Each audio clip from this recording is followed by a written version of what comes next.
दोस्तों, जैसा कि मैंने आपको कहा था कि मैंने एक सीरीज स्टार्ट किया है जिसमें दादाजी बच्चों को बहुत सारी डरावनी कहानियां सुनाते हैं।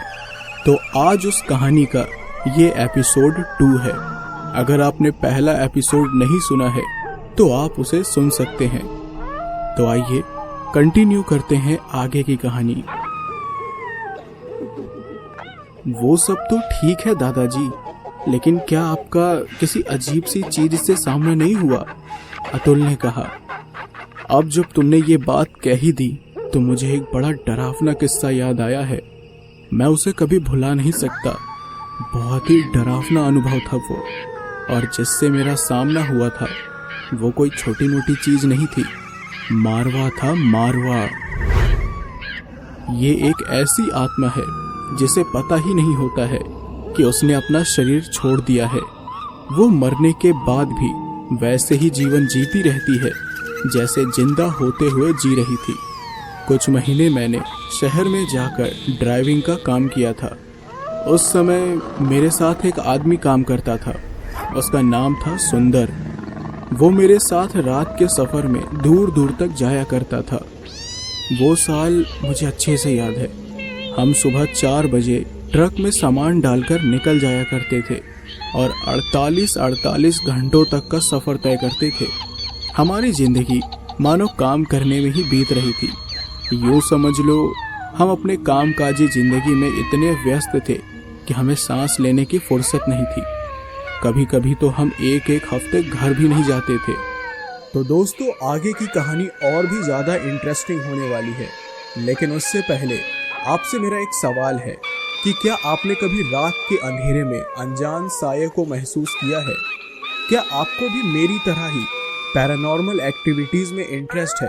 अगर हाँ, तो छलावा केवल आपके लिए ही बना है, जो कि आपको मिल सकता है केवल 8 ऐप पर। जैसा कि मैं हर बार आप लोगों को बेस्ट ऑडियो स्टोरीज रिकमेंड करता रहता हूँ, तो इस बार का मेरा रिकमेंडेशन है छलावा, जहां लास्ट टाइम साया ने आप लोगों को मिस्ट्री, सस्पेंस, थ्रिलर ये सब महसूस कराया।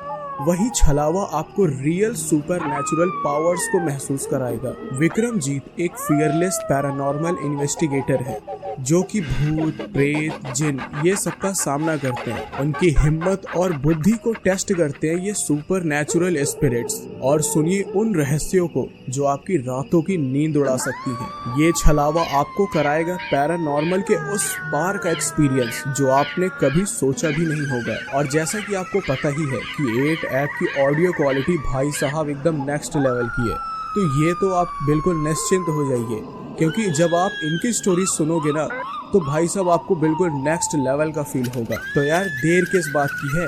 8 ऐप का लिंक मैंने डिस्क्रिप्शन में दे रखा है, आप वहां जाकर डाउनलोड कर सकते हैं, या फिर प्ले स्टोर से भी जाकर आप उसे डाउनलोड कर सकते हैं। तो चलिए सुनते हैं आगे की कहानी। तो एक बार की बात है, जब हम दोनों कहीं जा रहे थे। शाम के 5 या 6 बजे होंगे उस समय। वो रास्ता बड़ा ही घुमावदार था। उस समय सुंदर ट्रक चला रहा था। अचानक रास्ते में एक मोड़ आया, लेकिन सुंदर ने हॉर्न नहीं दिया।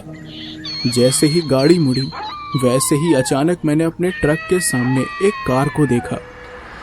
ये देखकर सुंदर डर गया और हड़बड़ाहट में वो ट्रक को काबू नहीं कर पाया। दोनों गाड़ियों की जोरदार टक्कर हो गई।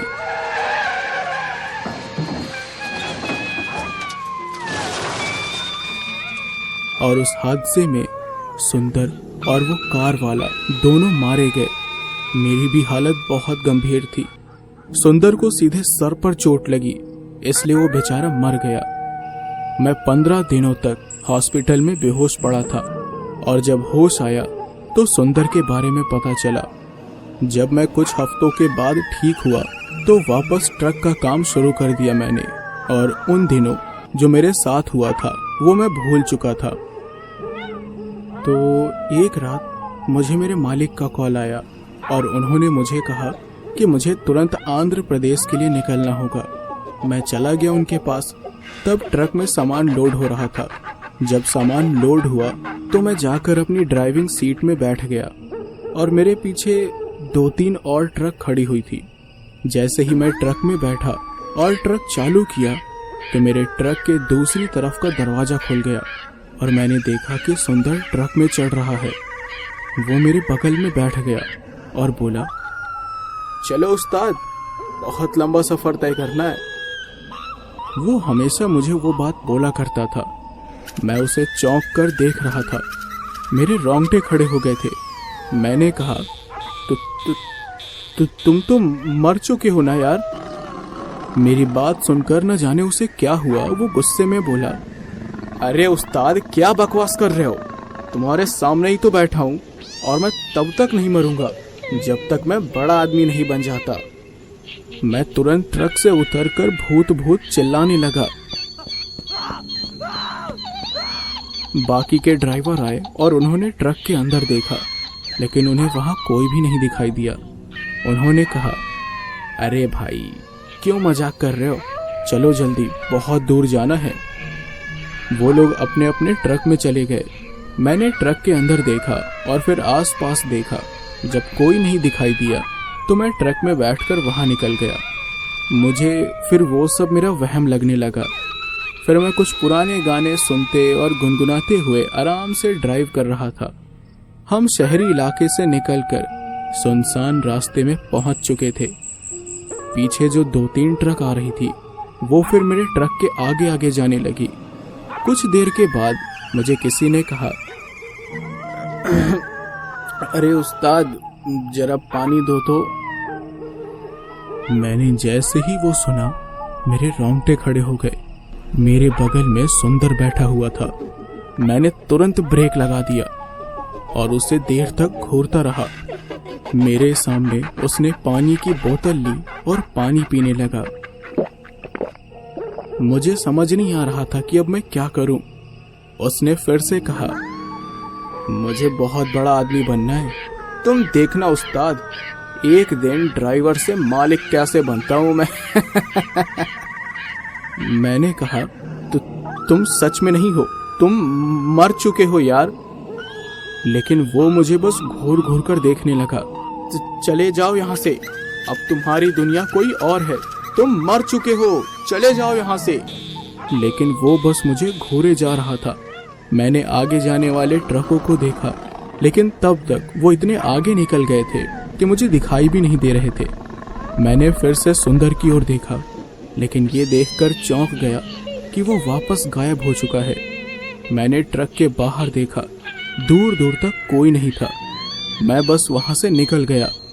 कुछ घंटों के बाद हम सब एक ढाबे पर रुके खाना खाने के लिए। करीब 11 बज रहे थे उस समय। मैं ढाबे में हाथ धोने के लिए गया था और जब हाथ धो रहा था तो मैंने देखा कि कोई मेरे बगल में खड़ा हुआ हाथ को धो रहा था। मैंने उसकी ओर देखा तो वो कोई और नहीं, सुंदर था।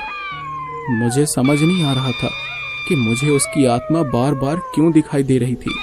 मुझे बहुत ज़्यादा डर लग रहा था, इसलिए मैं अपने साथियों के साथ जाकर बैठ गया। वो लोग खाते हुए कुछ हंसी मजाक कर रहे थे, लेकिन मेरे पसीने छूट रहे थे क्योंकि सुंदर भी मेरे सामने बैठा हुआ हंस रहा था।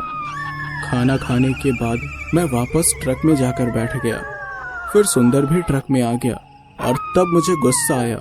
मैंने कहा, अरे क्या चाहते हो तुम मर चुके हो। तुम्हारी दुनिया हमारी दुनिया से अलग है भाई। अरे चले जाओ यार यहाँ से। ठीक है, विश्वास नहीं है ना तो जाओ अपने घर और देखो कि तुम्हारे मरने का शोक अभी तक चल रहा है। ये सुनकर सुंदर मुझे कुछ देर तक घूरता रहा। ये सोचकर मेरे रोंगटे खड़े हो गए कि पता नहीं वो क्या कर देगा, लेकिन अचानक वो गायब हो गया। डर के मारे मुझे वही तेज बुखार हो गया और मेरा सिर घूमने लगा। मैंने अपने साथियों से कहा कि मैं आगे ड्राइव नहीं कर पाऊंगा, तो उनमें से एक आदमी ने ड्राइव किया और हम आंध्र प्रदेश पहुंच गए। वहां से हम घर वापस भी आ गए, लेकिन ढाबे के बाद मुझे सुंदर दिखाई नहीं दिया। मैं ये बात अच्छी तरह से जानता था कि कोई आत्मा तब तक भटकती है जब तक उसकी आखिरी ख्वाहिश पूरी ना हो जाए, और सुंदर की ख्वाहिश थी कि उसे बहुत बड़ा आदमी बनना है, जो कि अब पूरी नहीं हो सकती थी। मुझे यही बात खाए जा रही थी कि वो मुझे क्यों दिखाई दे रहा था। फिर ख्याल आया कि शायद मरने से पहले वो मेरे साथ था, इसलिए। इसी तरह कुछ दिन बीत गए। सब कुछ ठीक हुआ। सुंदर मुझे दिखाई नहीं दिया तो मैं निश्चिंत हो गया ये सोचकर कि अब वो सच में चला गया है। लेकिन ऐसा नहीं था। एक दिन मैं उसके घर के सामने से गुजर रहा था और तब जो नज़ारा मैंने देखा वो देखकर मेरे पैरों तले जमीन ही खिसक गई। उसके घर के अंदर से तीन अर्थियां निकल रही थी जो उसके माता पिता और पत्नी की थी। ये देखकर एक पल के लिए मुझे समझ नहीं आया कि मैं क्या देख रहा हूँ। उन अर्थियों को शमशान ले जाया जा रहा था और उनके साथ एक पंडित भी थे। मैंने उन्हीं से पूछा, पंडित जी ये क्या हुआ है इन्हें? तो उन्होंने कहा, हरिओम हरिओम, किसी ने मार डाला इन्हें। डॉक्टर की जांच हो गई है, अब इन्हें शमशान ले जा रहे हैं। ये कहकर वो चले गए। मैं वहीं खड़ा रहा। तभी वहां खड़े एक आदमी ने कहा, अरे भैया, बड़ी बुरी तरह से मरे हैं बेचारे। सबसे पहले मैंने ही इनकी लाश देखी थी। उसके माता पिता की आंखें गायब थी और उसकी पत्नी के मुंह में लोहे का रॉड घुसा हुआ था और पोस्टमार्टम के हिसाब से इनकी मौत 2 दिन पहले हुई है। और देखो ना, किसी को पता भी नहीं चला कि उनका शरीर पिछले 2 दिनों से घर में ऐसे ही पड़ा हुआ था। न जाने किसने किया है ये सब। मेरे रोंगटे खड़े हो गए। मेरे मन में सबसे पहला ख्याल यही आया कि ये काम सुंदर का हो सकता है।